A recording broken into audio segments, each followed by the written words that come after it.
So we began by pointing out the Quranic terms. The Quranic terms for praying at night are two. Both of them are found in the Quran. The first is Qiyamul Layl and the second is Tahajjud. These are the Quranic terms for praying the nightly prayer. The term Taraweeh is neither found in the Quran nor is it found in the Sunnah. It was coined, as we will mention in a while, by some early scholars, perhaps in the 2nd century of the Hijrah, and it did not become popular for at least another 200-300 years.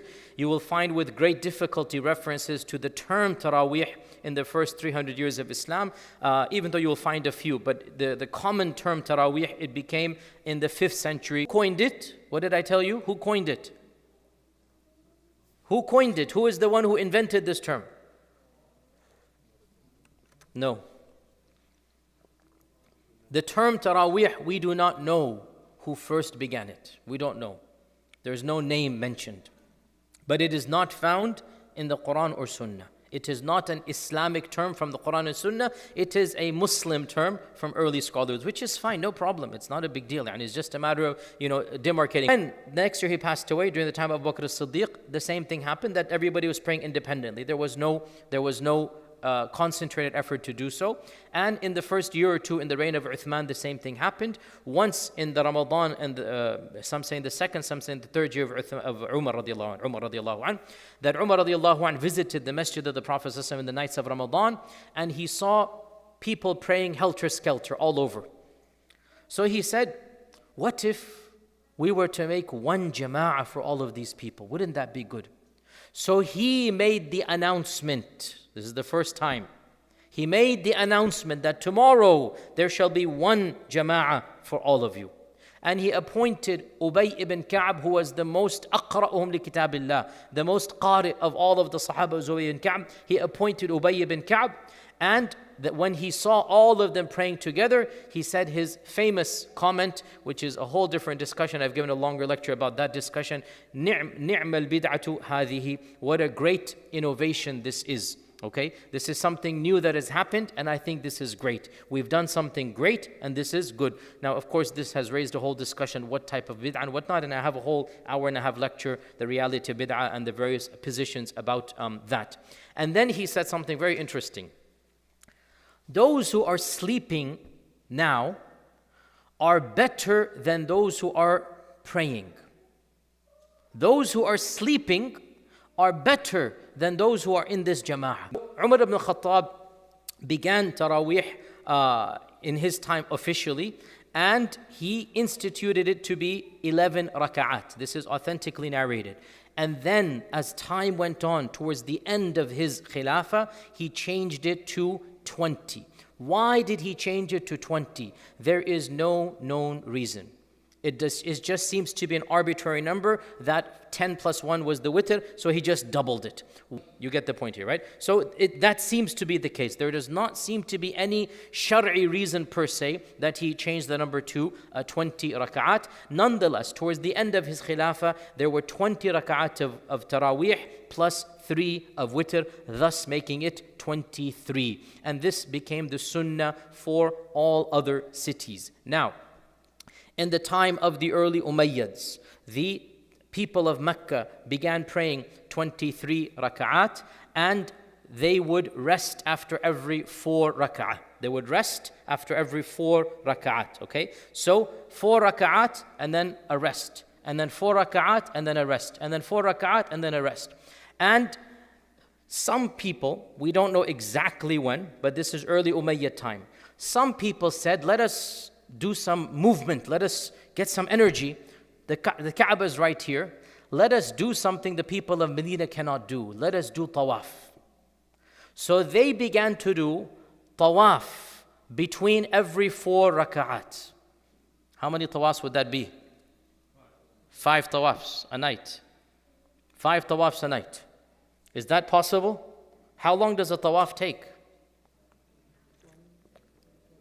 An hour, the sister says. She has gone during peaks. I walk a little bit fast because it's my habit.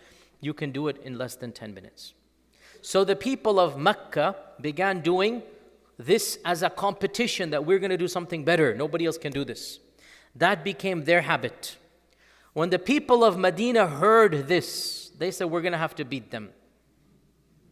So they decided to increase the number of raka'ats during the resting period.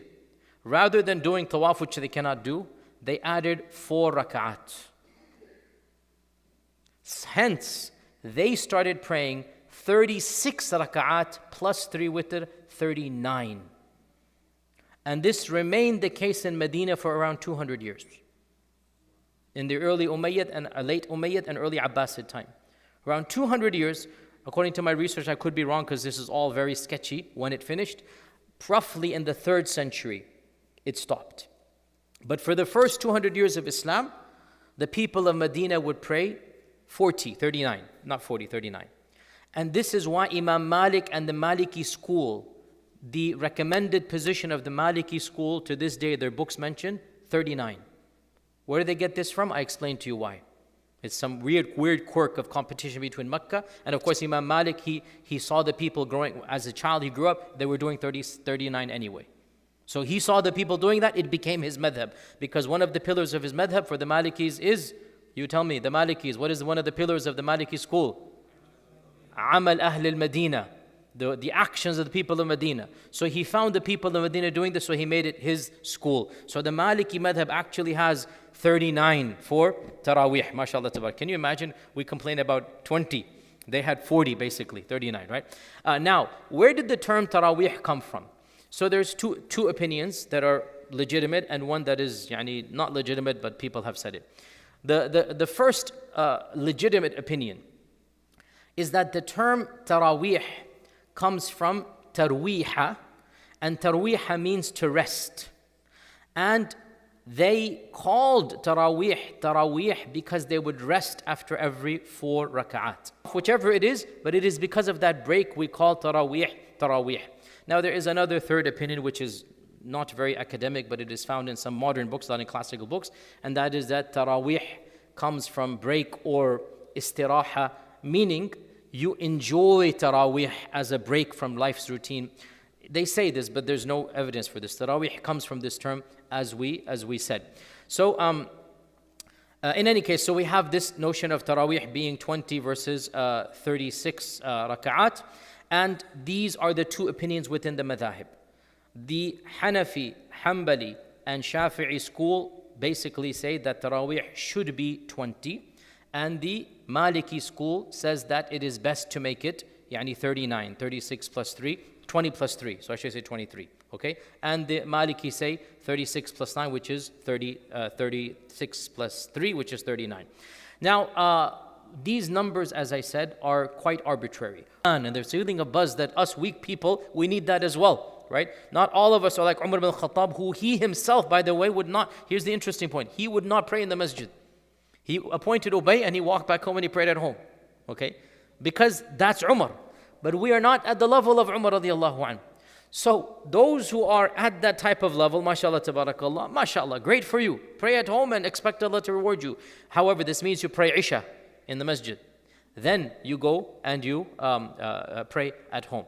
Now, another point of history is that where did this notion of finishing the entire Quran during Taraweeh come from? Actually, this is not found in early Islam. Of course it can't be because the Prophet didn't do it. Even in the time of the Sahaba, did not happen. And in fact, Imam Malik, writing in 150 Hijrah or speaking in 150 Hijrah, he actually was not happy with this practice. Masajid you go to in the Muslim world, they actually do not finish the entire Quran in the majority of the masajid. If you want to do this, you do it at home. Because again, we're looking at the jama'ah. In the later Hanafi school, they encourage this, and it is not the default of the modern Hanafi school that they would like to finish the whole Quran during the time of Qiyam, and that's permissible, that is fine. But again, to be clear, obviously, the Prophet ﷺ did not institute Taraweeh in the first place in that manner, such that we can say that this is a sunnah. And in fact, in early Islam, the history tells us that the witr salah did not actually have a dua in every single night. Rather, they would do dua al-qunut in the last 10 nights only.